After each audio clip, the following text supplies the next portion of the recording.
আপনি কি কখনো ভেবেছেন এত চেষ্টার পরও আপনার নকশি কাঁথার সেলাইটা কেন ঠিকমতো হচ্ছে না?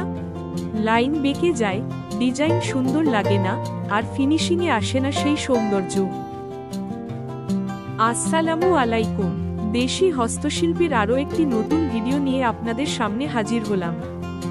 এই সমস্যাগুলো নিয়ে আপনি অনেক চিন্তিত? ভাবছেন কিভাবে এই সমস্যাগুলো থেকে পরিত্রাণ পাওয়া যায়? আজ দেশি হস্তশিল্পতে আমরা জানব সেলাই সুন্দর না হওয়ার 5টি প্রধান কারণ, আর জানব কিভাবে আপনি খুব সহজে এগুলো ঠিক করতে পারেন। কাপড়ের টান সঠিক না রাখা। নকশি কাঁথা সেলাই করার সময় অনেকেই একটা সাধারণ ভুল করে ফেলেন, কাপড়ের টান ঠিকমতো না রাখা। কেউ কাপড়টাকে এত বেশি টান করে ধরেন যে সেলাই শেষে কাপড় সংকুচিত হয়ে যায়, আবার কেউ একদম ঢিলে রাখেন, ফলে সেলাইটা দেখতে হয় কুচকানো আর অগোছালো। এমনকি ডিজাইনও বেঁকে যায়। এই সমস্যা থেকে বাঁচতে খুব সহজ একটা উপায় আছে। কাপড়টাকে সবসময় হুক বা ফ্রেমে ভালোভাবে সেট করে নিন। এতে কাপড় থাকবে সমান টান, সেলাই হবে পরিষ্কার, আর পুরো ডিজাইনটা দেখাবে একদম নিখুঁত।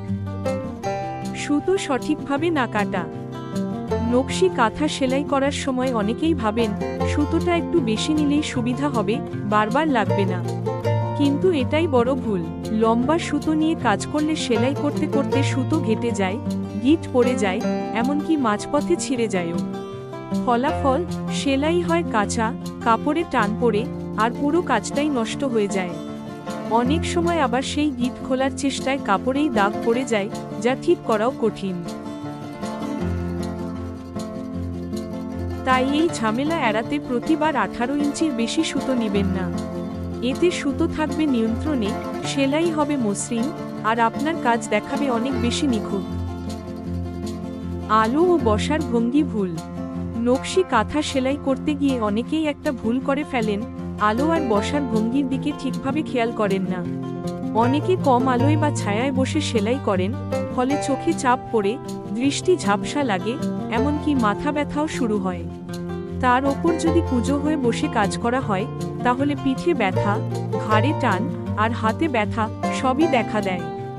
সবচেয়ে বড় সমস্যা, এত কষ্টের পরেও সেলাইয়ের লাইন ঠিক থাকে না। তাই সবসময় ভালো আলোতে বসে কাজ করবেন, সম্ভব হলে প্রাকৃতিক আলোয়। আর শরীর সোজা রেখে পিঠে ভর দিয়ে বসলে কাজের মান যেমন বাড়বে, তেমনি শরীরও থাকবে আরামদায়ক। ভুল সেলাই বেছে নেওয়া। অনেকে নকশি কাঁথা সেলাইয়ে যেকোনো জায়গায় যেকোনো স্টিচ ব্যবহার করেন। ফলাফল, ডিজাইনটা ভারসাম্য হারায়, ফুল পাতা সব একরকম লাগে। প্রতিটি ডিজাইনের জন্য সঠিক সেলাই বেছে নিন। ফুলের জন্য হেরিংবোন, বর্ডারের জন্য চেইন স্টিচ, আর পাতার জন্য ফেদার স্টিচ।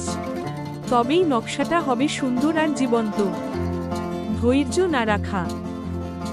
অনেকে নকশি কাঁথা সেলাই করতে গিয়ে খুব তাড়াহুড়া করেন, যেন তাড়াতাড়ি শেষ করতে পারেন।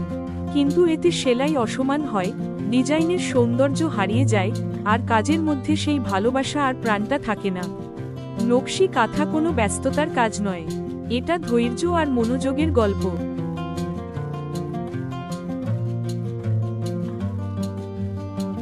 সময় নিয়ে, ভালোবাসা দিয়ে, ধীরে ধীরে প্রতিটি সেলাইয়ে গল্প বুনুন। তবেই আপনার কাঁথা হয়ে উঠবে সত্যিকারের শিল্পকর্ম।